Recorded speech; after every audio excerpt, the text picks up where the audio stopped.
Hello students,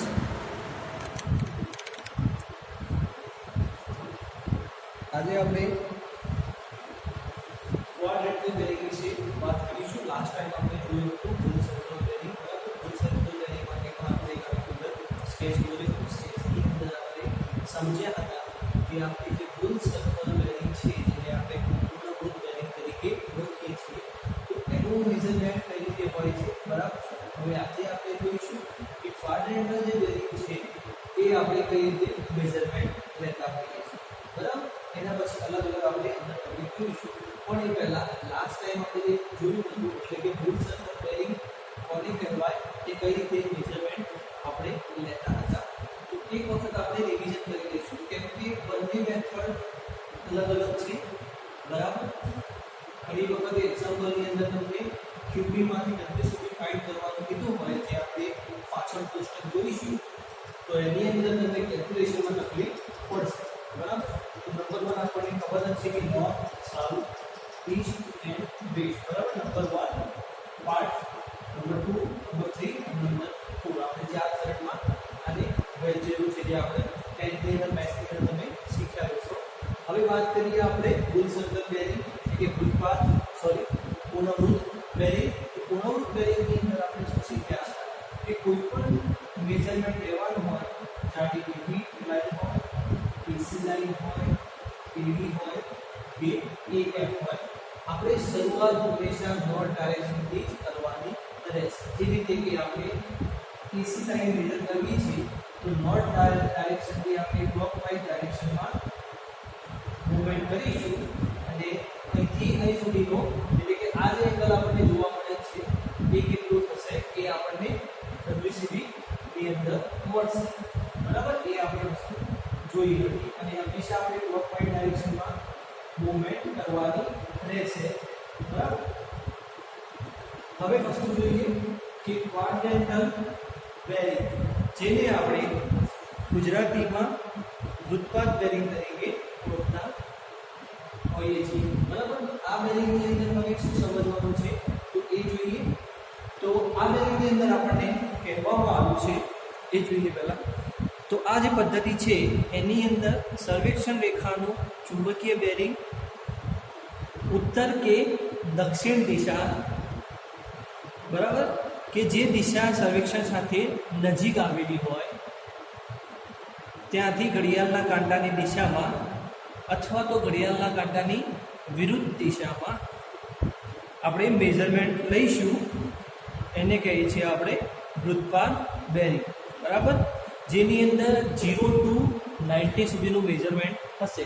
અહીંયા 0 હશે, અહીંયા આપણું 0 હશે, અહીંયા 90 લખેલા હશે, અહીંયા 90 લખેલા હશે.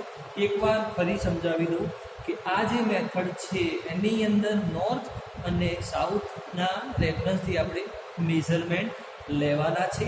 કઈ રીતે? તો નોર્થ અને સાઉથની રેફરન્સમાં ચાહે એ ઈસ્ટ અથવા તો વેસ્ટ ડાયરેક્શનમાં કોઈ પણ મેઝરમેન્ટ હોય, એટલે કે ક્લોકવાઇઝ અથવા તો એન્ટી ક્લોકવાઇઝ, આપણે રેફરન્સ પોઈન્ટ તરીકે આપણે NS લાઈન લઈશું. જે રીતે કે આપણને એ જોવા મળે છે કે એબી લાઈનનો એક એંગલ બને છે, તો એનો એંગલ કેટલો બને છે, θ, બરાબર. પછી એસી લાઈનનો એક એંગલ બને છે તો એનો એંગલ કેટલો બને છે, θ2. જ્યારે WCB ના અંદર શું કર્યું કે આપણે અહીંથી સ્ટાર્ટ કરીને અહીં સુધી મેઝરમેન્ટ લીધું હતું, એટલે કે આપણે નિયર બાય NS ના નજીકમાં જે પણ ડાયરેક્શનમાં આપણી બેરિંગ હોય એને આ રીતે બતાવીશું, બરાબર. એટલે કે આ θ4, θ2, θ2, θ3 એટલે રેફરન્સ પોઈન્ટ તરીકે આપણે જે ફૂલ સર્કલ બેરિંગની અંદર સ્ટાર્ટિંગ પોઈન્ટ આપણે અહીંથી કરતા હતા, એટલે કે NS લાઈનથી કરતા હતા. જ્યારે આપણે નજીકમાં જે પણ પોઈન્ટ પડતો હોય ત્યાંથી આપણે NS લાઈનની અંદર બતાવીશું, બરાબર. હવે આપણે એને જોઈએ તો આપણને આપેલું છે, મેં તમને સમજાવીએ પ્રમાણે. તો અહીંયા લખેલું છે કે QB ઓફ લાઈન AB, બરાબર. તો લાઈન AB નો એંગલ કેટલો થશે એ આપણે જોઈએ. તો આની અંદર જોઈએ તો આપણને ખબર પડશે કે QB ઓફ લાઈન AB એટલે કે AB લાઈનનો QB એટલે શું થશે, ક્વાડ્રેન્ટલ બેરિંગ કેટલી થશે, તો આ જે બેરિંગ છે એટલે કે આ જે મેથડ છે એની અંદર આપણે ડાયરેક્શન ઇન્ક્લુડ કરીશું, બરાબર?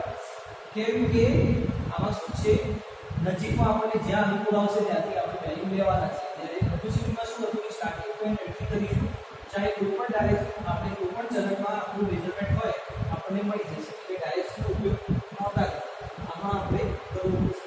એટલે કે AB માટે એંગલ કેટલો બને છે, તો AB માટે એંગલ આપણો θ1 બને છે, બરાબર? તો અહીંયા હું θ1 લખ્યું તો એ ખોટું પડશે. કેમ? કેમ કે દર વખતે માની લઈએ કે અહીંયા પણ આપણું જે માપ છે θ1 છે, તો θ1 AB માટે છે કે AD માટે છે એ આપણને કન્ફ્યુઝન થશે, બરાબર? એંગલ સરખામણ આવી શકે છે. તો એના માટે શું કરીશું, કઈ ડાયરેક્શનમાં છે, નોર્થ અને ઈસ્ટ. તો અહીંયા આપણે લખીશું નોર્થ અને ઈસ્ટ, બરાબર? આ રીતે આપણે આગળ ફોલો કરીશું. તો એની આવી હવે બીજી ડાયરેક્શન કઈ બનશે, AC માટે. AC માટે કયો એંગલ છે, θ2. આપણું ચરણ કયું રહેશે, બીજું. તો એની અંદર આપણે EW નહીં લખવાનું, મેન આપણી આ જ લખશે. કોઈ પણ વેલ્યુ લખતી વખતે આપણે NS શરૂઆતમાં લખવાનું, પાછળ જે વેલ્યુ આપણને આપેલી હોય ડાયરેક્શન પછી લખવાનું થશે. જે રીતે કે NB પછી NW, બરાબર? NW પછી SW. એટલે આ જે તમે ડાયરેક્શન લખો છો એ શરૂઆતમાં જ હોવી જોઈએ, તમારે પાછળ લખવાની નહીં હોવી જોઈએ, બરાબર? આની માટે લખીએ તો θ2 ડાયરેક્શન કઈ થશે, SE. એટલે કે SE, બરોબર? હવે 3 એટલે કે ત્રીજા ચરણમાં આવે આપણે, એટલે θ3 એંગલ બને છે. આપણે લાઈન છે A અને D, તો એના માટે θ3 લખી દઈશું અને લાઈન કઈ છે આપણી AD છે, બરાબર? ડાયરેક્શન આપણી થશે SW. ક્લિયર? બરાબર? અહીં સુધી તમને ખબર પડી ગઈ હશે.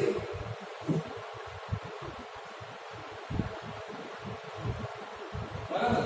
હવે લાસ્ટ છે જે આપણું ચોથું ચરણ છે, એમાં θ4 એંગલ બની રહ્યું છે. તો θ4 ડાયરેક્શન થશે એની NW.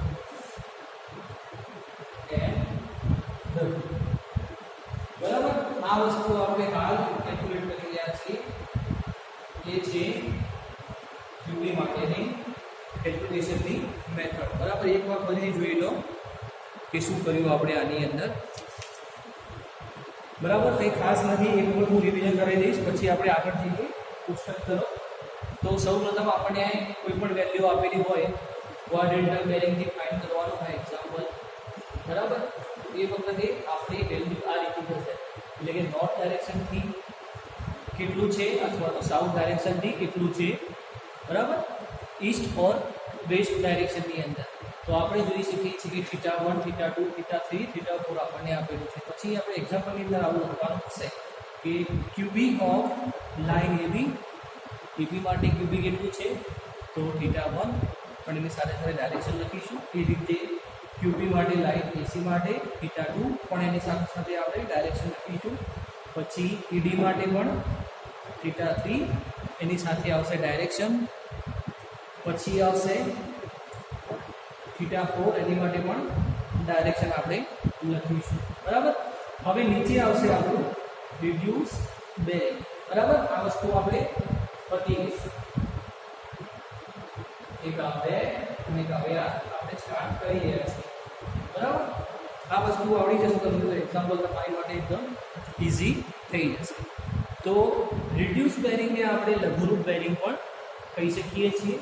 જ્યારે કોઈ પણ સર્વેક્ષણ રેખાના પૂર્ણભૂત બેરિંગને વૃત્તાકાર બેરિંગમાં ફેરવવામાં આવે, એટલે કે ફૂલ સર્કલ બેરિંગમાંથી એને આપણે ટ્રાન્સફર કરીશું ક્વાડ્રેન્ટલ બેરિંગની અંદર, તો ત્યારે તેને કહેવાય છે રિડ્યુસ બેરિંગ, બરાબર? એને આપણે રિડ્યુસ બેરિંગ તરીકે ઓળખીશું. આમ આને આપણે ક્વાડ્રેન્ટલ બેરિંગ કહીએ તો પણ ચાલશે અને રિડ્યુસ બેરિંગ કહીશું તો પણ ચાલશે, કેમ કે આ બંનેનું કામ સરખું છે.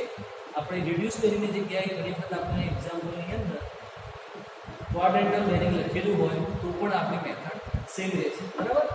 આપણી ક્વોડ્રેન્ટલ બેરિંગની અંદર વસ્તુ શું છે, ડાયરેક્શન બતાવવાની. જ્યારે રૂલ સર્કલ બેરિંગની અંદર કોઈ પણ ડાયરેક્શન નહીં આવે, આપણને જે વેલ્યુ મળતી હોય એ એઝ ઇટ ઇઝ લખવાની રહેશે, બરાબર. હવે હું તમને એક કોષ્ટક બનાવીને સમજાવીશ, બરાબર, કે ડબ્લ્યુસીબીને આરબી અથવા તો ક્યુબીમાં કઈ રીતે ફેરવવું.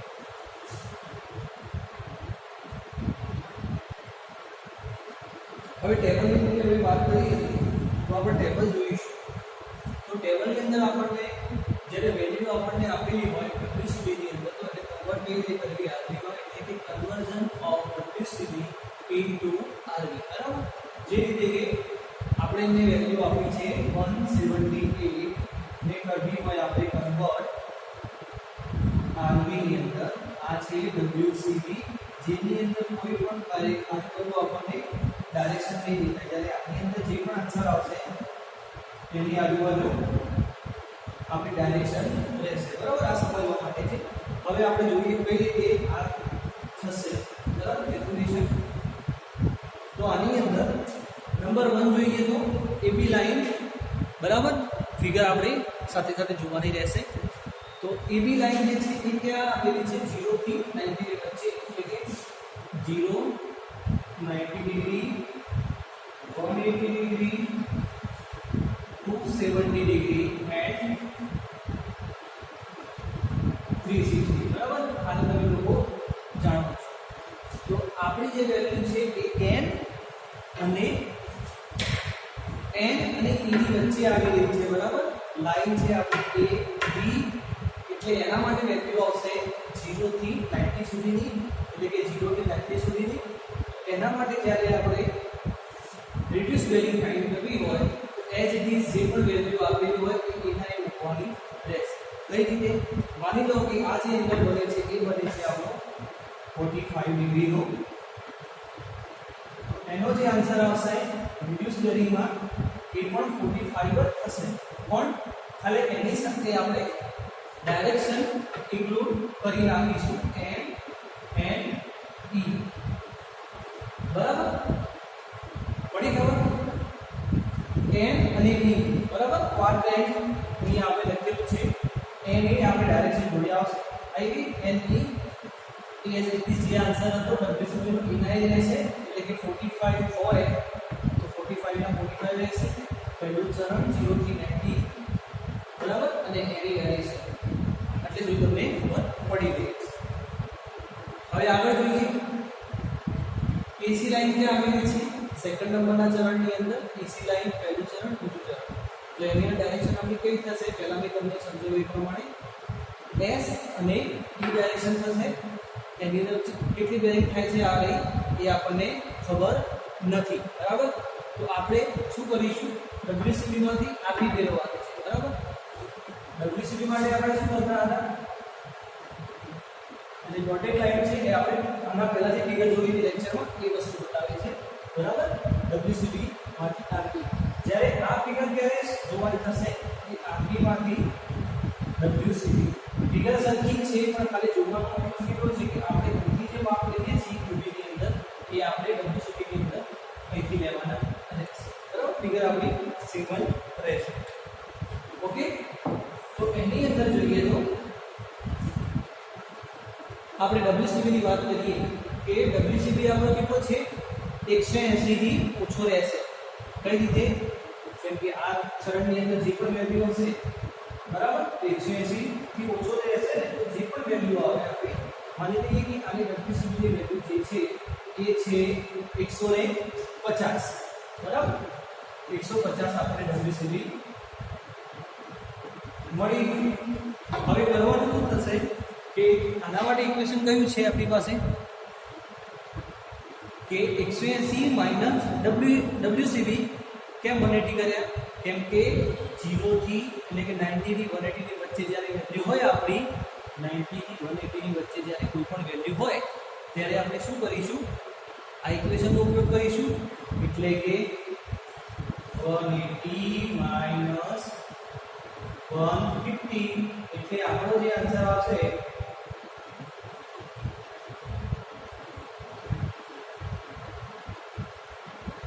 એ થશે આપણી QV 30 ડિગ્રી આપણને મળી એ થશે QV એટલે કે આ જે એંગલ છે આપણો QV કેટલો થશે 30 ડિગ્રી બરાબર 30 ડિગ્રી થશે એની સાથે સાથે શું મૂકવાનું direction S E S E clear પુસ્તકમાં તમને યાદ રાખશો બધું આમાંથી મળી જશે કોઈ જગ્યાએ ગોતવાની જરૂર નહીં હવે આગળ જઈએ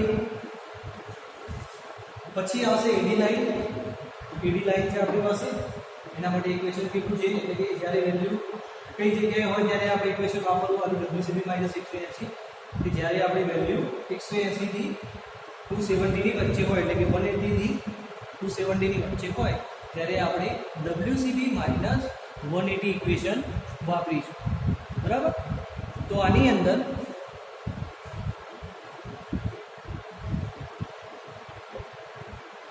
તો આની માટે આપણે વેલ્યુ લઈ લઈએ કે આ જે એંગલ બની રહ્યો છે WCB થી એટલે કે અહીંથી સ્ટાર્ટ કરીને આ જે એંગલ બને છે કેટલો છે આપણો 30 સુધીનો ઓર 220 ડિગ્રી બરાબર આપણે એપ્રોક્સિમેટ લઈ લીધો ઇક્વેશન શું છે આપણે WCB માંથી 180 માઈનસ કરવાનું કેમ કે એ 180 છે પછી આગળ શું કે વેલ્યુ મારી વધી જશે આ છે આપણું WCB લાવવાનું છે આપણે QP और RP पर करके कही શકો તો શું કરવાનું 220 ડિગ્રી માઈનસ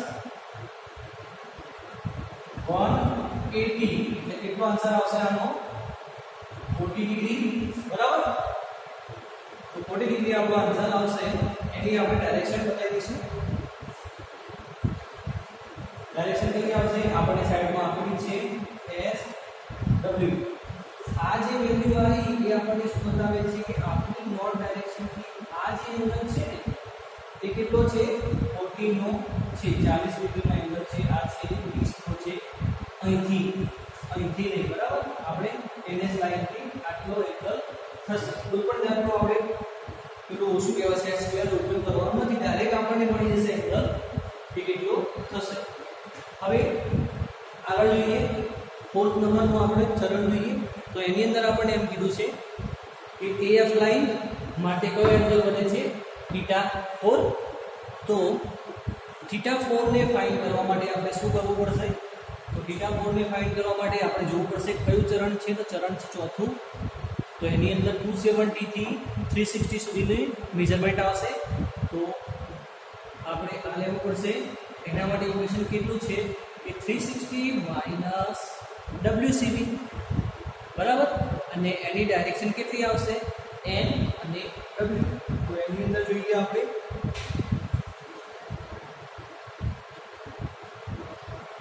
તો એના માટે જોઈએ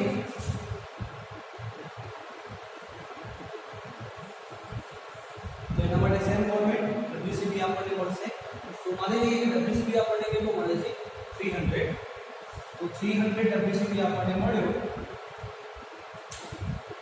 એ જે WCB છે એને QB માં કન્વર્ટ કરવા માટે ઇક્વેશન છે કે 360 માઈનસ WCB તો 360 माइनस WCB और RB बराबर तो 300 इज इक्वल टू 60 डिग्री बराबर એના માટે ડાયરેક્શન આપણે કઈ લઈશું NW મૂકી દો અહીંયા NW આ જે એંગલ છે અહીંથી અહીં સુધીનો એ 60 ડિગ્રીનો છે બરાબર આ રીતે કેલ્ક્યુલેશન થતું હોય છે આ વેલ્યુ તમને સમજવા માટે આપી છે પરંતુ એક્ઝામ્પલની અંદર પણ તમારી આ રીતે જ વેલ્યુ રહેશે આપણે ખાલી ધ્યાન એટલું રાખવાનું છે કે જ્યારે આપણને WCB માંથી RD માં કન્વર્ટ કરવાનું હોય ત્યારે કઈ કઈ વસ્તુ ધ્યાનમાં રાખવી તો નંબર 1 છે કે ડાયરેક્શન બરાબર એની ડિગ્રી જે કે વેલ્યુ કેટલી આપેલી છે માની લો કે આપણને 290 વેલ્યુ આપેલી હોય તો કયા ચરણમાં આવશે 290 આપી હોય તો ચરણ આપણું થશે છેલ્લું બરાબર ને કેમ કે 270 એટલે કે 270 ની ઉપર જશો એટલે આપણે 290 આવશે ને તો આપણે આ ચરણની અંદર જોવાનું રહે હવે આ ચરણની અંદર ઇક્વેશન કયું આવશે તો તો કે ઇક્વેશન આ રહ્યું આવશે કે 360માંથી જે પણ વેલ્યુ હોય એને આપણે બાદ કરવાની રહેશે. તો બાદ કર્યા પછી એની આગળ પાછળ આ વેલ્યુ એટલે કે ડાયરેક્શન મૂકી દેવાની. બરાબર. તો આ રીતે આપણે એક્ઝામ્પલ પણ જોવાના રહેશે. એની સાથે સાથે હવે બીજી મેથડ છે એટલે કે બીજું કોષ્ટક આપેલું છે જેની અંદર છે કે જ્યારે આપણને આ રીતની ફિગર આપેલી હોય જે આપણે હાલ જોઈ રહ્યા છીએ. બરાબર. તો એની માટે આરબીમાંથી ડબ્લ્યુસીબી માટે કઈ રીતે કન્વર્ટ કરવું તો એ માટે આપણે નેક્સ્ટ લેક્ચરની અંદર ટેબલ જોઈશું. બરાબર. ત્યાં સુધી તમારે આ એક કોષ્ટક જે છે એ તૈયાર કરવાનું રહેશે અને મને કોષ્ટક લખી અને ટીક મોકલવાનો રહેશે. બાકીના જે સ્ટુડન્ટ એસાઇનમેન્ટ બાકી હોય એ જરા તમારી રીતે તમે જોઈ લેજો. બરાબર. બાકી રહી જતો હોય તો ક્લિયર. તો આ જોઈ લો પછી આપણે